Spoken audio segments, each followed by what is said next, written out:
Hello everyone and welcome back. Today we're going to be comparing the 17 Winchester Super Mag to the 17 Hornet by shooting them both at blocks of clay at distances of 200 and 100 yards, but the main point of emphasis will be how are they comparing at 200 yards.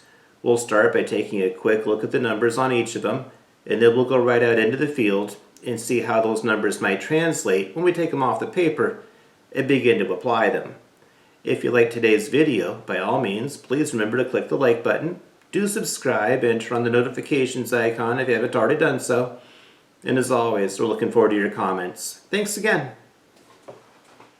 The bullet on the left is the 17 Winchester Super Mag with a 20 grain VMAX on top. In the middle is a 17 Hornet with a 25 grain hollow point on top of it. And on the far right is a 17 Hornet with a 20 grain VMAX. Those will be the bullets that we'll be comparing today. So here's how this will go out there today. We'll start by looking at the 17 Winchester Super Mag because we'll be shooting that one first. I've chronographed all of these off camera. It has a starting velocity of 3,055 feet per second out of my rifle. So at 200 yards, I'm anticipating that it will arrive with a speed of 2104 feet per second, and it will deliver about 197 foot-pounds of energy. Then we're going to shoot the 17 Hornet 25 grain hollow point at 200 yards. Here we're going to be talking about a 500 feet per second increase on the speed. That thing is going to arrive doing right around 2611 feet per second, and it should deliver about 378 foot-pounds worth of energy. Then when it comes time to shoot the 17 Hornet 20 grain VMAX at 200 yards, here's where we're going to hit the brakes. Let's take a look at that 17 WSM number one more time. Take a look at that 100 yard velocity number on the 17 WSM 2553, and that's awfully close to what you would have seen with the 17 Hornet 2652. We're talking about 100 feet per second difference is all. I've taken both bullets apart. It is the exact same 20 grain VMAX in either situation. So my thought is this: it's going to be easier for me to hit a bullseye on that block of clay at 100 yards with the 17 WSM than it is with the 17 Hornet at 200 yards. I mean, don't get me wrong, the Hornet is a very capable cartridge and it's a very doable shot either way. But I just feel a little more confident with that 17 WSM, plus it gives you a little more bang for your buck. You get a chance to see what that one will do at 100. So my thought is this: if you like what the 17 WSM does at 100, the 17 Hornet would do about 8% better job at 200. So there you go, there's your numbers on it. We'll be shooting at this 10-pound block of clay at a distance of 200 yards with the 17 Winchester Super Mag, using the 20 grain VMAX bullet.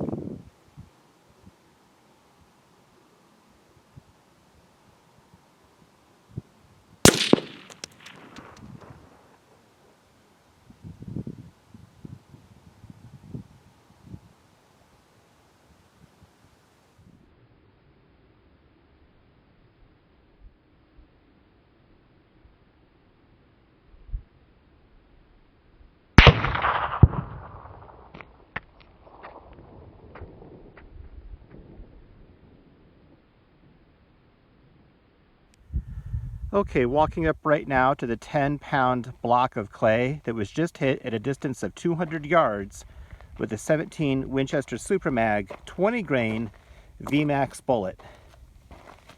It would appear that the bullet did not go through and hit the water jugs, but I mean I can fit my whole hand in there with room to spare.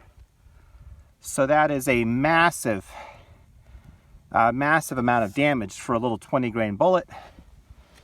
And on the back, as you can see, it did not go through. Water jug unharmed, other than it's a little dirty, but it's unharmed. And on the bottom of this thing, I mean, that's just what it blew out on the bottom right there. We'll be shooting at this 10-pound block of clay at a distance of 200 yards with the 17 Hornet, using the 25 grain hollow point by Hornety.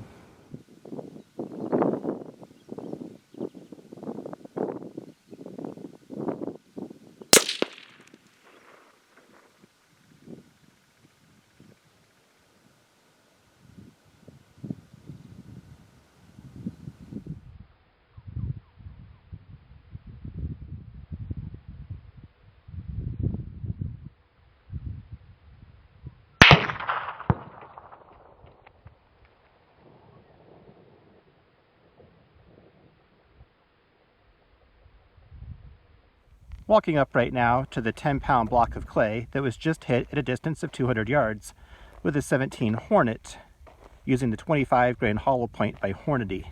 But before we get there, take a look on the ground. You'll see a piece of clay that came flying out of there. So from my foot to the target, maybe that's 6 to 8 feet away. There's another piece of clay over there, maybe 5, 6 feet away from the target. I'm not sure until I get home and watch the tape, but I'm guessing I hit this just slightly low to the right based upon how this thing fell over. And before we pick that up, let's see if there's any damage to the water jug behind it. It's still nice and full. It does look like maybe the bullet tried to get out right there. Maybe we'll find it in there, I don't know. And as you look at this thing from the side, you can see where it just blew the face out of this thing on the side. And here it is from the other angle. And we'll pick this guy up and see what we have here. So this is, here's some of the clay that got pushed through the crate. Here's what it looks like on the inside. You can see that back wall is awfully thin. It looks like the bullet tried to escape. Looks like there's definitely bullet fragments that I can see right now.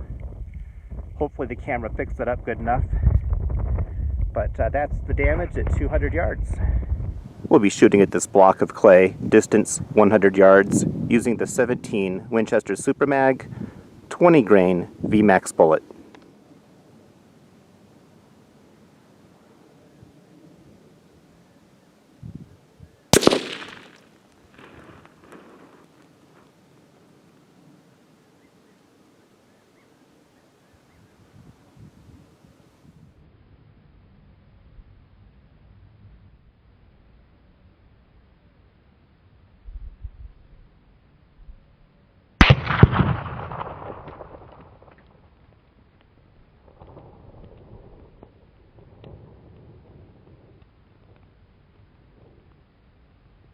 Walking up right now to the 10-pound block of clay that was just hit at a distance of 100 yards with a 17 Winchester Super Mag 20 grain VMAX bullet. Let's start on the back side. The back side of it looks just like how it came to me in the box. Pretty much unharmed. However, 3/4 of it is just pretty much demolished. If you look real close, you can see little shiny bullet fragments from where that VMAX bullet pretty much just splintered and broke up into many, many small pieces. See if we can get you that clay from a different angle. Here it is from a different angle. So again, that is a 20 grain VMAX bullet from a 17 Winchester Super Mag at 100 yards. Here is a little bit different angle of that block of clay from the Winchester Super Mag 20 grain VMAX. This was the part that was on the bottom, and this is kind of pretty much where it got hit going down that direction. But it gives you a chance to see how it just curled out on the bottom and side.